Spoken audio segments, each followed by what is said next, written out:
लेकिन इस बीच एक और बड़ी खबर, मुनीर से मिल सकता है ईरानी डेलीगेशन। शहबाज शरीफ से मुलाकात के बाद आसिम मुनीर से भी चर्चा कर सकता है। इससे पहले 2 बार आसिम मुनीर से मिल चुका है ईरानी डेलीगेशन, एक बार फिर उनसे मुलाकात हो सकती है, ऐसी जानकारी मिल रही है। पहले मुलाकात हो चुकी है आसिम मुनीर से, जब उन्होंने स्वागत किया, कल रात भी मुलाकात हुई थी।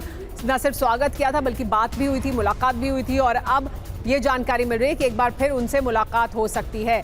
वार्ता से पहले ईरान ने लेकिन एक और बड़ा बयान दिया है। अमेरिका की शर्तों पर बात संभव है, इजराइल की शर्तों पर लेकिन बात संभव। UEM जयपुर एक आदर्श लक्ष्य है।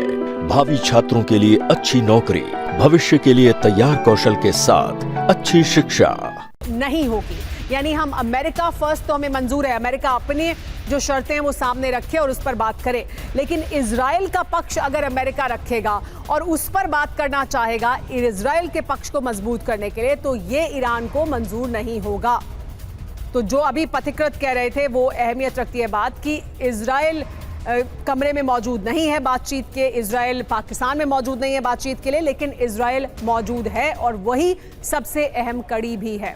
ईरान ने यह भी कहा है कि वेंस मतलब अमेरिका फर्स्ट, कुशनर विटकॉफ मतलब इजराइल फर्स्ट। यानी विटकॉफ और कुशनर यहां पर हैं, यानी वो इजराइल का पक्ष रखेंगे, और अगर जेडी वैंस यहां पर हैं तो वो अमेरिका फर्स्ट की नीति को आगे रखेंगे। यानी वो अमेरिकन डेलीगेशन में भी अलग अलग कर देख रहे हैं कि जेडी वैंस हैं तो वो अमेरिका फर्स्ट की बात करेंगे, और जेडी वैंस से बात करना इसलिए स्वीकार्य है ईरान को। लेकिन आपको आइए डिटेल में बताते हैं कि इस वार्ता से पहले ईरान ने क्या नया पेंच फंसाया है।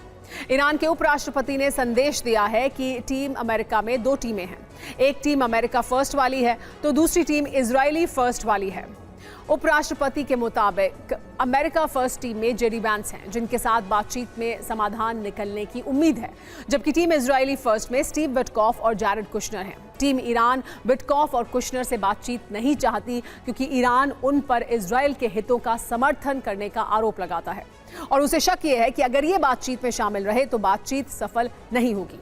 ईरानी उपराष्ट्रपति ने धमकी भी दी है कि अगर इस बातचीत का नतीजा नहीं निकला तो दुनिया को भारी कीमत चुकानी होगी। लेकिन देखिए, ये जो बड़ी बात है जिसमें ये स्थिति पैदा हुई है कि ये कहा जा रहा है दत्ता सर, ये स्थिति आई है कि ईरान ये डिक्टेट कर पाया कि उपराष्ट्रपति जेडी वैंस रहे मौजूद लीड करने के लिए डेलीगेशन को। ये अपने आप में ईरान के लिए एक बड़ी उपलब्धि है। यानी हम ये सोच नहीं सकते थे अब से 40 दिन पहले कि ईरान ये डिक्टेट करेगा कि वो अमेरिका में किससे बात करेगा, और अब वो ये कह भी रहा है कि हम जब बातचीत करेंगे तो हम जानते हैं कि दरअसल जेडी वैंस हैं तो वो अमेरिका फर्स्ट की बात करेंगे, वो हमें स्वीकार्य है, लेकिन इजराइल का पक्ष स्वीकार्य नहीं है। हाँ बिल्कुल, देखिए जो बोन ऑफ कंटेंशन है वो इजराइल की तरफ से आएगा, क्योंकि इजराइल ने अभी तक लेबनान में अपने जो हमले हैं उन पे विराम नहीं किया है। दूसरी चीज देखने वाली ये है कि इजराइल और ईरान की जो अदावत है, क्योंकि इजराइल नहीं चाहता कि साहब ये युद्ध समाप्त हो या सीज फायर डिक्लेयर हो, क्योंकि इजराइल को मालूम है कि अगर ईरान रिटेलिएट करेगा तो उसकी रीच में इजराइल बहुत आसानी से आ जाता है। तीसरी चीज ये है कि नेतन्याहू साहब भी नहीं चाहते कि यहाँ कोई पीस या शांति बने, क्योंकि उन्हें मालूम है कि जिस दिन वो ये शांति इजराइल में बहाल हो जाएगी उस दिन वो अपदस्थ हो जाएंगे और उनके ऊपर जो लीगल बाइंडिंग्स हैं वो अप्लाई होंगी, और क्योंकि कई करप्शन चार्जेस उनके ऊपर लिप्त किए गए हैं, अगर वो प्रूव हो जाते हैं तो उनको भी लीगल एक्शंस का सामना करना पड़ेगा। तो यहाँ पर्सनल इंटरेस्ट भी है, ट्रम्प साहब के भी अपने पर्सनल इंटरेस्ट हैं, एप्स्टीन फाइल में उनका नाम काफी जोर से आया है।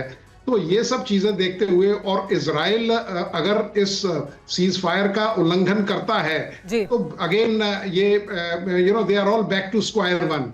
रही बात पाकिस्तान की, देखिए गारंटर का सबसे बड़ा रोल जो मध्यस्थता करता है उसका ये रहता है कि वो उसका जो स्टेटस है, कद और जो उसका स्टेटस और स्टेचर है वो इस तरह होना चाहिए कि वो जो भी 3 पार्टियां इन्वॉल्व हैं उनके ऊपर he can impress upon those countries कि नहीं आपको ये फॉलो करना पड़ेगा।